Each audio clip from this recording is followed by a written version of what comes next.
Oh, you can play piano. Good. Yeah, that's No, right. I We need can't a play big piano. three. Can you play cocktail? Can you play cocktail? Yes. Play a little for us. Play a little for us. Yeah.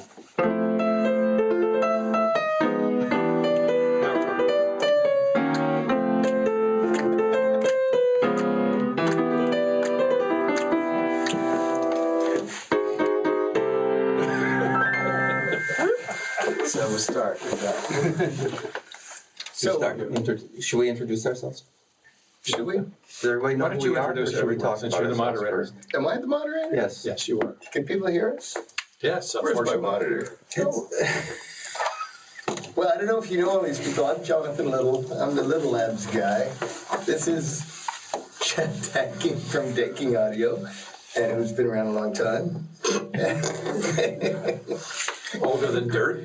And Greg, who I can never pronounce his last name. Gualtieri. Gualtieri. And Dave Amels. I'm president of Pendulum Audio and also partners with Dave in Anamod. Very good. Around for a long time. And Dave, who introduce yourself. I'm Dave Amels. Ladies and gentlemen. Here. That's how I pronounce it when I'm in Europe. Where's the PowerPoint presentation, Greg? It's in South America. No.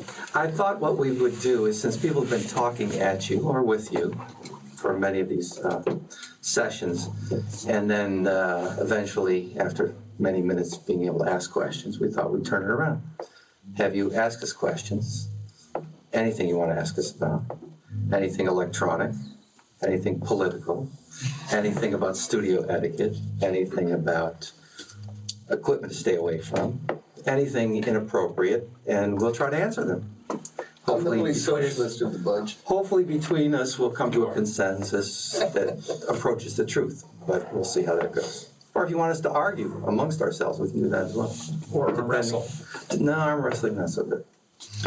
But anything that you want to ask us about. I don't know. This is going well already. Yay! Come on, you have questions. Why don't we just point at them and make them ask? How about grounding and shielding? Anything boring? Come on. How to wire an insert cable? How about Pin 2, pin 3 hot? microphones? Wait, that's been covered. Modeling. Should we talk about Anamod and the brilliant designs of you? I'm going kind of like the fly. And why you do it? I don't know that answer. Boy, this is going over really well. I think we should put them on the spot, point at them and make them answer your questions. Go ahead. Okay. Do you have a question? Well, that's his answer. Okay, that one. I could talk about what you guys do. I have a hard time talking about what I do. Okay, we'll talk about you. Okay. What do you like to talk about with me, Jeff? Jonathan, Yes. tell us how you got started building audio. Oh, okay. I started building audio equipment because I grew up on the campus of Stanford University. And Stanford's in kind of about 40 miles south of San Francisco, where, oh yeah, because didn't Lindcraft, isn't that? Okay, but anyway, I learned electronics there, where my father is a physicist at Stanford, and I was involved with music in school, and I would hang out in the physics department, and I got a PA system from the folk singer Joan Baez. I got her she had these big JBL speakers, the ones, the big scoop things.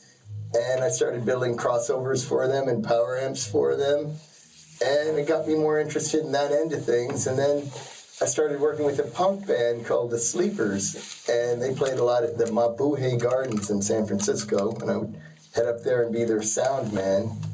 And eventually I took some classes in San Francisco from a guy named Leo Di Garculca, who was the engineer on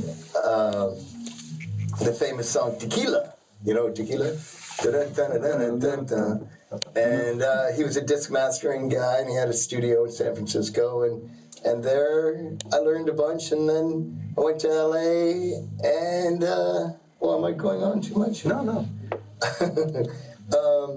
It's there that I tried to get a paper published on the time and phase alignment of loudspeaker systems, and that landed me in my first job at a studio called Salty Dog Studios, and as a tech guy there, where I was putting together kits for U47 microphones that you would, tube microphones that you take the tube out and put a line level kit into the thing so it would come out at line level.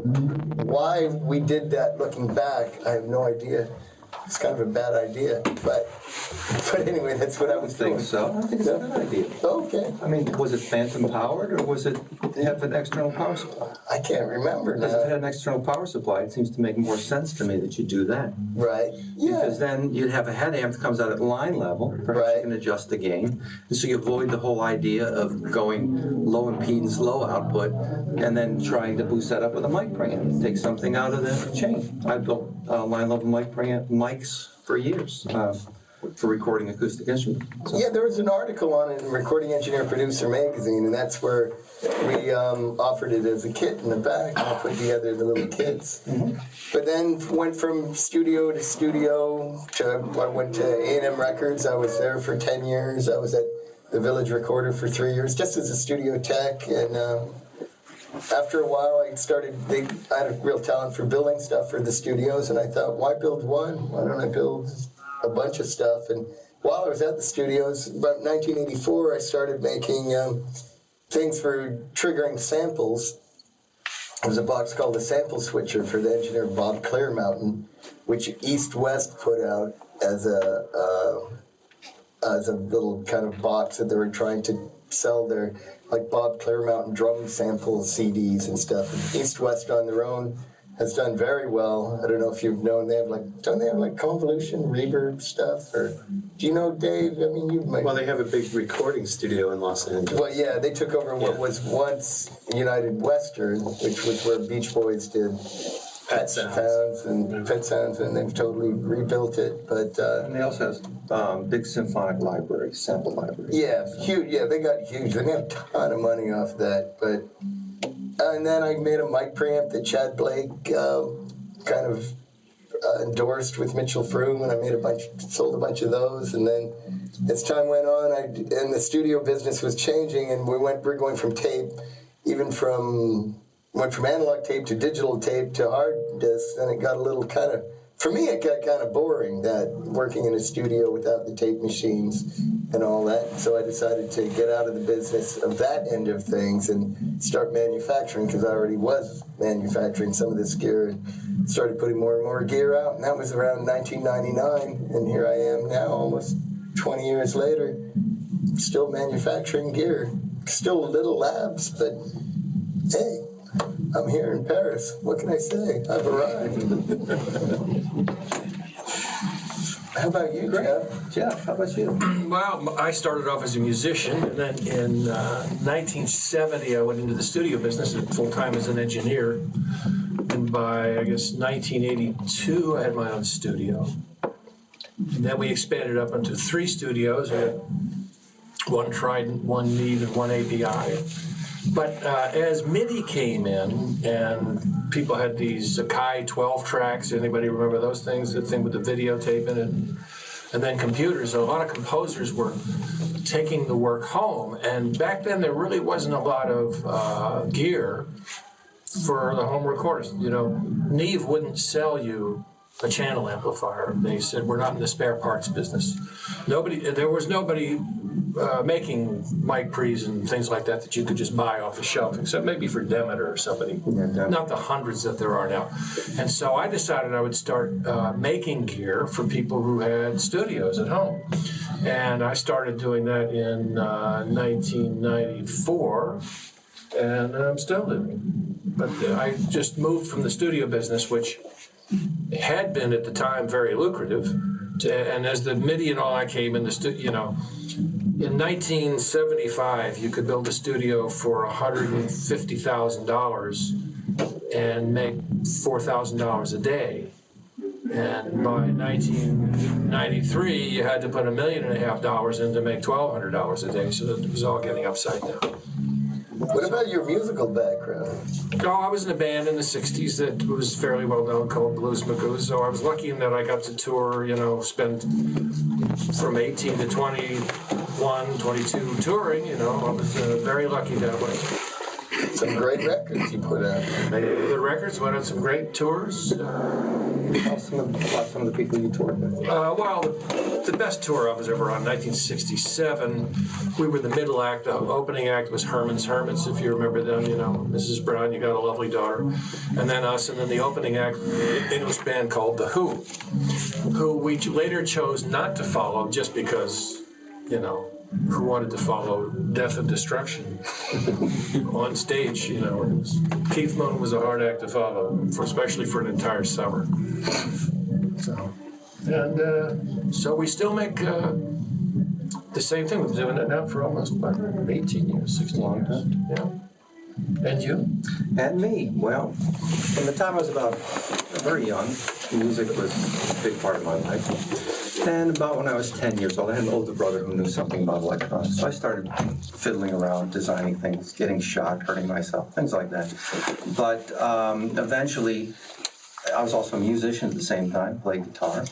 And in those days, if you wanted to record yourself, there weren't many options. You could get yourself a mono tape machine and play with it. But I wanted to expand on it and try to reproduce some of the things I heard, like compression and reverb. So I started building things that would allow me to record myself and other people and make records. And that went on for quite some time until, of course, also having no money is a good motivation for building stuff yourself anyway. So I built, starting out, mostly vacuum tube products, like preamps, compressors, EQs, just because that's what sounded the best in those days till the transistors came out. And then I built stuff with transistors and realized that my taste was more about the way tube stuff sounded. There was a certain something about the euphonic nature of the tube sound that I just gravitated toward, and most of the records that I liked at the time were made using vacuum tube equipment. So I continued to build equipment and be a musician until I decided I had to make the decision whether I wanted to continue playing in a band full-time or go to college. So I went to college, and after a year I dropped out, went on the road for a year. And then after another couple of years I dropped out, and then finally I made my final decision to pursue something else when the disco balls came up in the clubs I was playing in, and it didn't seem to me like that was my future. So got my degree, started working as a research scientist at Bell Laboratories. But during that whole time, making demos, recording people, still doing music. Eventually, the Bell system broke up, and so after 15 years or so, I decided it was time to do something else. And I had many designs, many things I used in my own personal studio, never made more than one of, but decided I was going to start my own company in 1988. And the first product was an acoustic guitar preamp, a mono version, which later became stereo in 1991. And that caught on pretty dramatically when in 1989, I received a phone call from James Taylor wanting to know more about my preamp, supplied some for him. He said some very nice things about it in magazines, and that's where I got the start. Why did I choose an acoustic guitar preamp, being an electric guitar? Because I surveyed the field and noticed that in order to build an electric guitar amp, it noticed I would probably cost me several $1 million in promotion and advertising. But in the acoustic guitar field, there was nothing for professional quality that allowed you to interface pickups, internal microphones, external microphones in a configuration that acoustic musicians could use in many different ways, including record themselves. So that product became successful, and then it led to me in 1998 starting to release some of the vacuum tube designs that I developed for myself, and fortunately those were successful as well. So the company's been around for, at this point, 22 years and going strong. Yay! In 1988, I co-founded a company called Voce, which makes model-based MIDI organ and electric piano equipment. And then in 1998, I co-founded a company whom some of you may know called Bomb Factory, Bomb Factory Digital, the plugin company, which is now owned by Avid. And several years ago, I co-founded a company with this gentleman to my left called Anamod, which uses those models, but in a different way. We make them in analog hardware, though they solve the same mathematical equations. And I play music and record, but only on tape. Any questions? Back to Jonathan. Maybe. Oh, there's a question. Yeah. So what is your opinion? Okay. Oh, you get a microphone. You get to keep it. Yes. That's your party gift. If you ask the only question, you get to keep it. Okay. So it's on. That may only be on for recording. Okay. Well. Okay. Oh, wow. There we go. Can we get you hear me? reverb on? I forgot this is a professional studio. So my question is, what is your opinion or approach of digital emulation of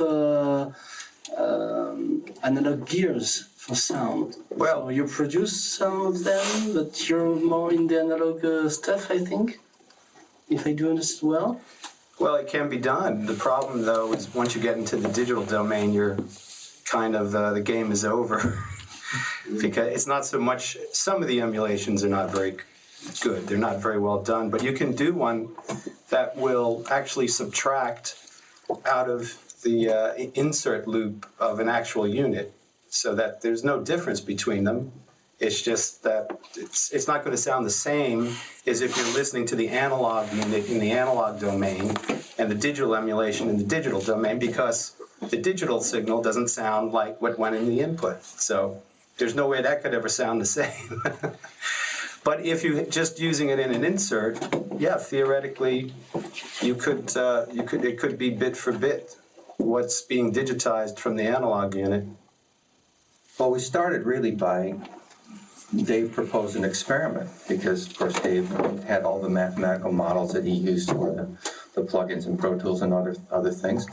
And the question was, if we implemented it all in the analog domain with no latency, no conversion, would it sound better than the digital emulation? Would it sound worse? We imagined it would sound better. Or could it even be done? Did we have the tools in the analog domain to be able to do all of the analog calculations, so to speak, for all of the important things that make audio, frequency response, phase response, distortion, dynamic response? Was it even possible to do this in the analog domain and hear a signal out the other end that either wasn't too noisy or just the emulation didn't work at all? So it was really a huge experiment, and we decided to do the hardest thing we could think of, which was to emulate an analog tape machine. And so, fortunately, it worked out for us. I think it worked out for us several hours before we had to leave for the trade show. But I think we proved to ourselves, especially in listening tests, that the sense of space that the tape simulator gave us in the analog domain was definitely a larger effect than the sense of whatever it was that you got in the digital domain. And we should also say that Dave wrote the real tape plugin for Pro Tools. So we had a direct comparison of the same math in two different configurations, and it was obvious to us immediately that There's a different order of operations, because once you're already digitized and you do it, it's different than when you start off in the analog domain. So there's you have that to deal with as well. So it's hard to compare apples and apples is what the problem is. It's not the math, it's not the model necessarily. It's the platform. Any other questions? Yes, please. What about the future between analog and also digital? Because processor CPU is better and better, increase. That's not the problem, though. Ah, okay. No, just so you know. I mean, I know a lot of people are saying that we don't have enough CPU to do it. No, it's the conversion. Because you could have no processing. You could just have an A to D connected to a D to A and listen to that versus what went in the input, and it bears very little resemblance. if you have a good listening environment, it's pretty easy to tell. So until that's correct, it doesn't matter. I mean, that's with no processing. Processing won't fix that. If that needs to be fixed, and then maybe I'll give up tape. Well, as you explained to me, Dave, there are certain artifacts in the conversion, depending on how you do the conversion.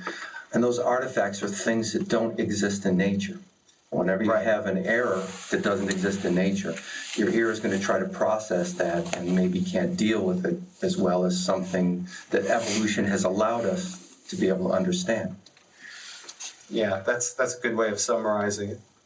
Were you talking specifically about effects and processing the digital domain as replacing those effects in the analog domain? Yeah. Well, first of all, there's certain things that are never going to be replaced, like microphone preamplifiers and things like that. Unless you have a digital microphone. Unless you have a digital microphone. Right, well, which still has a preamplifier. Not necessarily. Or some sort of conversion. Not necessarily. No, if you talk to David Josephson, he described to us a way in which you could have a completely digital microphone without conversion. Hasn't been implemented yet, but it is a possibility. Okay, well, we're a long way from anybody. Well, let's put it this way: in the arc of development, that's much farther behind than the development we have of digital audio at this point. That's many tens of years away, I would think. Doesn't the latest Neumann come right off the capsule and right into something? Well, you still need to digitize, though, right? Yeah, it does right there, though, but out of the capsule. But it has converters in it. There might be a way to interpret the vibration of a diaphragm without digital data without doing a conversion. Right. That's the point. Or you could do it optically and look at the interference pattern Yeah, something on like a that. CCD, right? But following what Dave was saying is that we still haven't got a system where the A to D and D to A is completely buttoned up. And none of the digital effects are actually as good as the analog effects, I don't think, especially I think in compression. I don't think any of those models really work as well as real compressors. Well, also latency is another big reason why you should be doing this out of the box. There's certain situations where latency is very important, and I'm sure all of you that have used digital, trying to listen on headphones and record stuff with latency, it's kind of a nightmare. It always winds up feeling a little off timing-wise, no matter how low you make the latency. So that's an argument for doing a lot of stuff up front. You should have everything in place and sounding properly before you put it down anyway. So it'd be nice if you had all the effects done and tracked properly before you started messing with it on the back end. But and I think a lot of it has to do with the philosophy of the way you work, and that especially in tape, when you're working with a console or preamps and equalizers, essentially what you're doing is you're deciding what you want it to sound like and then archiving it. Where in digital, people will record just a lot of stuff that isn't even EQ'd or compressed or anything. They'll just record stuff and then try and deal with it later. They'll have 40, 50, 200 tracks of stuff they don't even know what it is, and then try and make it sound like something later. I think we more come from the school where we're trying to make something sound good and then store it, as opposed to storing it and then making it sound good. Well, usually if you're running a session and you have to run down several takes, you're refining what eventually is going to be your mix right then, and you have a significant amount of time to make decisions. What I found that I ran up against, and one of the reasons why I don't mix as much as I used to, is that with a tight budget, you look at the session and you have about a minute or 2 minutes to decide what the bass processing is going to be, or the vocal processing, rather than having many minutes to hone that while the takes are going down. Just doesn't seem to make sense. You have to be brave enough to commit. You can often just malt out and have unprocessed tracks as well as processed tracks, just as a safety valve these days in digital. That's something we didn't have back in the day. But I think being decisive and having enough experience to be decisive is important in making records, particularly the vibe in the room, because the musicians don't want to wait for you to figure out what has to be done. Well, and I think experience is the answer to the question, because, for a guy who's recorded a bass, 50 times or something, he's still trying to figure out how to do it. But engineers have thousands of hours of recording basses, don't have to fiddle around. They know exactly how they go. They can look at the guy and listen to the music and go, this is what's going to work. And it's I think the lack of recording experience is part of what causes a lot of digital stuff to get recorded and then sorted out later. You know what my favorite function is on the tape machine? Erase. Because it's permanent. Exactly. Did we answer that? Sort of. I think another part of that question is the predictive part, which is how long do you think it's going to take before digital's good enough to make analog hardware go away? Oh, okay, that was the question. And I can start with that answer. I think it is, maybe I'm pessimistic, but I think it's going to happen sooner than later. It may even happen even though the digital emulations haven't caught up with the analog gear. Just because there are lots of people making records these days that don't have enough technical knowledge to keep analog gear in good shape or even know how to wire up a patch bay or use analog gear in the workflow of a digital workstation. And money. yes, and money as well. Yeah. So I think it'll happen sometime. I hope it happens later than sooner as far as I'm concerned. But I think I see people making the transition not only because they lack the technical skill, but that the budgets are so low that it makes more financial sense for them to do it all digitally. And in fact, many times doing it digitally costs more because there's more time editing, there's more time trying to make things work in digital, which may actually help people, expand the budgets a little bit, whether or not the artist likes it. But I think it's going to happen sooner than later for those reasons. I recorded Daptone, and I could tell you, we worked so quickly there. I mean, we could do a whole album tracked in 2 days and finished in maybe 3 or 4. And that's 8-track. 8-track tape. So you have to have it all figured out before you go in, what goes on what track, horns and strings on one track, and one microphone for drums, which still sounds great, which you hear on like Sharon Jones records and stuff like that. Or the Amy Winehouse record. Yeah. Well, I don't know what happened after they took those tracks out of there. But those drums are mono drums, so I think they are, yeah. I think it was one microphone. I do like the fact, though, that the quality has gotten so good in the digital that there's people out there who wouldn't normally even know where to start with the analog gear that will buy it, and they don't have a clue of anything and are able to put something together that's pretty decent, I think. Sure. Yeah. Yeah. I mean, that's my socialist view. Getting back to the original question, though, it's not the processing that we're waiting for. We have unbelievable amounts of processing compared to what we need. It's the conversion that's still the problem. And the algorithms. Some of the, many of them. I'm not going to say all of them. But elaborate more on that.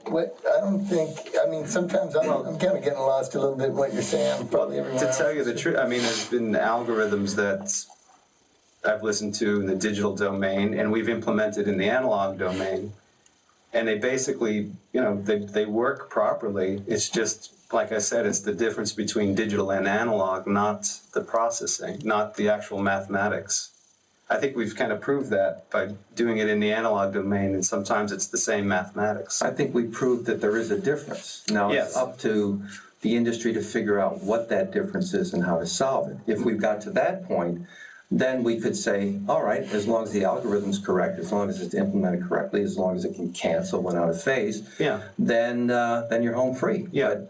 But I don't know how. I guess we don't know how hard it is to fix that problem. I've done that as long as you do the test where it's apples and apples, and you take an LA2A and you put it in the insert, and you're running the modeled LA2A and subtracting the output, and then, I have done that, and the residue is way below 65, 70 dB, which it should be plenty. So, but, it sounds like the one in the insert, but is that really what we want? No, we want what was originally in the analog domain. I like the hardware from the standpoint of the decision-making process. Yes, that's true, in that too. You're going to make if you buy one equalizer for $1,000, you're going to have to use that same one over and over. You can't buy a plug-in for $300 and use the same one on all 16 tracks. Let me make an example about how technology that you would think would make things faster slows things down. In the middle 70s in New York City, there were tons of studios, and then we started to get this thing called automation, which was where the faders would move or whatever, however the automation worked. And the studio owners became incensed and tried to create this sort of union where they tried to prevent the onset of automation because they felt that was going to make the mixes go more quickly and it was going to make them sell less studio time. Well, when automation came in, it was exactly the opposite. Once you can automate a mix, it takes you at least 3 times as long to do the mix. Now, if you took, let's say you have 12 songs you want to overdub a guitar player. You're going to hire a guitar player who's going to come in and play in the 12 songs. You got them on tape. Okay, you can go do a song, fast forward and do the next song. In Pro Tools, you have to do the song, and then you have to close the session, you got to open the session, it probably takes you 4 times as long to go from one song just to another. None of this technology, as it gets more complicated, makes things quicker. It's much slower. It's much slower, and in the process of making things slower, I think you lose a lot of performance. You know, because in the end, it's all about the music, and as you have to diddle around with, you know, well, am I going to use this impedance on the preamp for the microphone that 3 that I have on the bass drum? You know, it all gets lost. I mean, It's good for selling gear, though. Exactly. It's good for Avid. Yeah. Plus the fact that lots of times if you're doing a mix, look, we're all looking for the magic song, right? And lots of times you got your hands on the fader, you're doing a mix, you run it back, you try it. All of a sudden, everything comes together. You got your eyes closed, you're feeling the mix, and things happen that you can't explain. And they're not the kind of things that normally would happen if you're worried about the automation. Just my opinion. Right? I have a question. So how do you face the issues with the music industry when they say it's faster to just recall a track with Pro Tools, you know, instead of Well, we know it's recalling not. all? First of all, that's not true. It's not true. But it is faster to recall a session with Pro Tools if all the decisions are made after the recording. In other words, if all your EQ and compression, you've got to set up EQ and 48 tracks, and well, you're absolutely right. But if you had put that EQ on the instrument beforehand, then it isn't true. Right, but a lot of people are faced with pulling up a session and deciding whether or not they want to use analog gear to process because they know that the record company is going to come back to them and ask for infinite number of recallable changes to that. And are they going to be like Michael Drower, who has 2 techs, who logs all the settings on all this sort of gear that doesn't have, you know, presets or, you know, rotary switches and go through all that trouble? Or are they going to eventually just throw up their hands and say, I give up. I know these people are idiots and they don't need these 10 different changes in 10 different mixes, but the only way I can stay in business is to just get with the program. And the stems. Right. Then you have to mix everything in stems because maybe somebody's going to want to use it in a film, and you know you've got to have it with them. Well, And then you bring your stems to mastering, and then he doesn't want to see the stems, and then. but I had the chance to see, like you said, about Michael Brown and how it works and stuff, but there's only a few of them that can actually do that and work with stems and can recall all the stuff that they have. Like most of the other engineers have to work with Pro Tools and plugins, right? Yeah, I think to be able to stay in the I'm business. recommending that. Oh, well.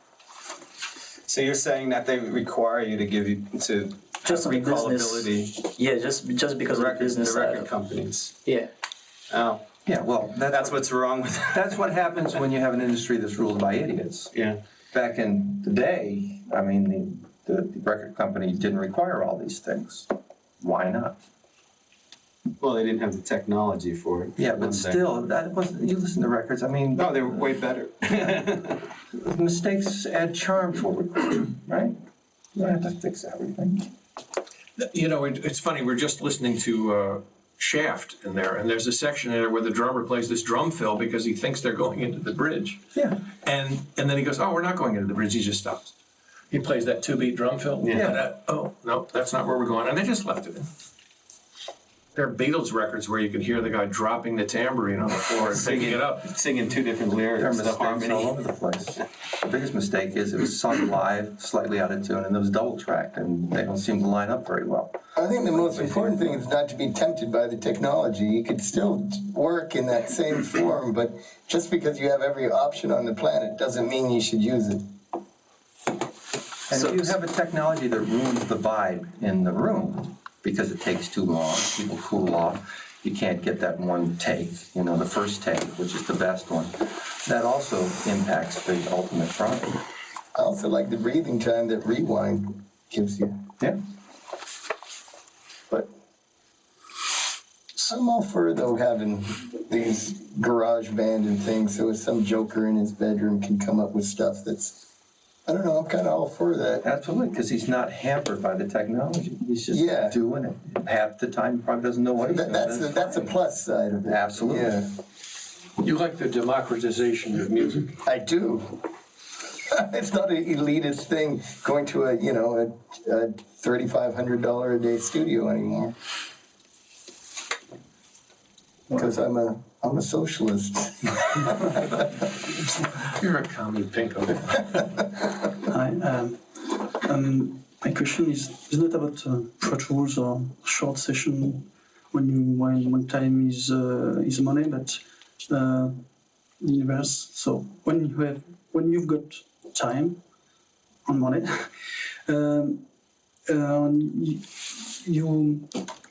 you need some tools you can use to create. If I speak in the digital domain, you have some plugins with lots of effects. But in the analog domain, like preamps, you can sculpt the sound. And do you think the new generation will see that there is more and more creative tools like preamps you can use in a different way to as in the digital domain with lots of plugins. Geoff? Yeah. See, I think maybe the way you're thinking about it is well, it's not the way I see it. I mean, I think we already have too much. We don't need most of the stuff that we're using. We don't need, I know we sell stuff, and it seems silly for me to tell you that, but most of it you don't really need. Thanks, Dave.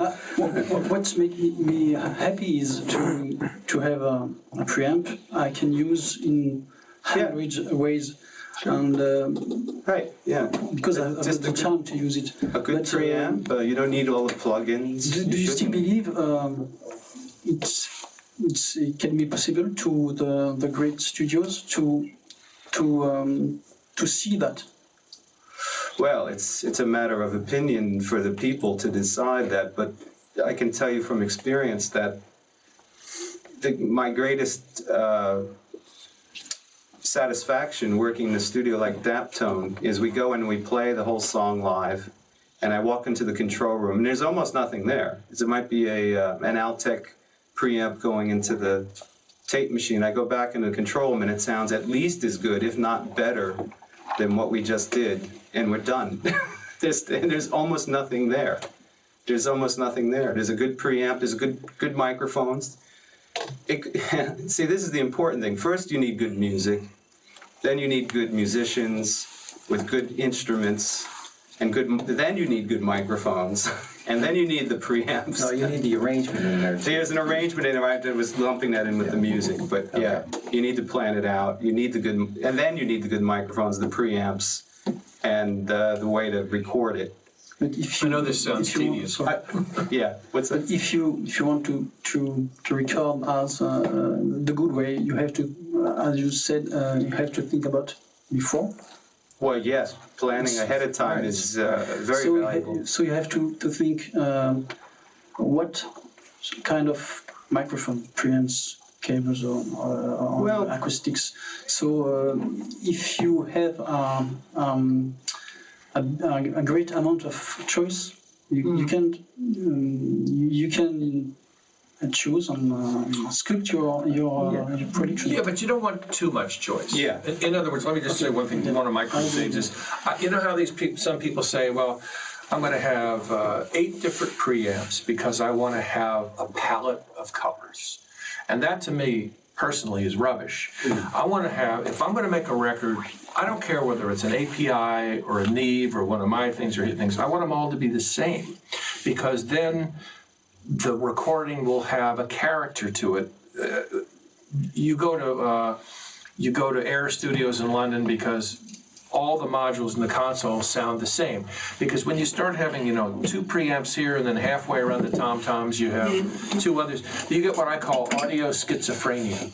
In that there's no cohesive, there's no symmetry to it. I mean, I like to walk in You and also have more phase problems too. well, yeah, it's just you need some sort of cohesive thing where where the equipment isn't fighting you. You want the equipment to make the process easier, not more difficult. The whole concept of outboard mic preamps is actually relatively new. I mean, when I was at tech in the studios, everyone just used whatever was in the console. And that's that was it. And they'd go in there and they'd like that console, and that's what they used. It was only much later that you'd start seeing people having individual Well, it's like I said, outboard preamps. was in the early 90s when this started happening, Yeah. and that was only because there was no way to get an API preamp or a Neve preamp or anybody's preamp because they didn't sell them. You could not go to Neve and say, I want a 1081 or a 1073. They wouldn't sell it to you. Right. They said, we're not in the spare parts business. Well, then as people started going home and recording at home, then they needed 1 or 2 or maybe 4 preamps, and that's where this whole industry started. Also in the studios, though, the console mic pre's started going downhill, but it didn't sound as good as some of the earlier desks that had simpler preamps. And that was caused by the fact that the scale of the consoles got so much larger. For instance, when I started recording in 1970, we had an API console. It had 16 inputs. Well, it costs 16 times X dollars to put a really good preamp on each channel. Now, once you start having a console that has 80 inputs, now, you can't afford to put in 80 times the same X. Somewhere that X has to become half X or quarter X. They just gets cheesier and cheesier. Where actually, when I built my studio in 1990 with my big API console, I had a good control room, mostly for mixing in 2 small recording rooms. So I had the console made without preamps. I only had 12 outboard preamps, but I had 56 inputs. There was no economy in scale. And so like a console like the SSLs, where they started off making big consoles, 36, 40, 60 inputs, that was the first place they got cheesy was the mic pre's. And that's why we have external mic pre's nowadays. Pretty much, yeah.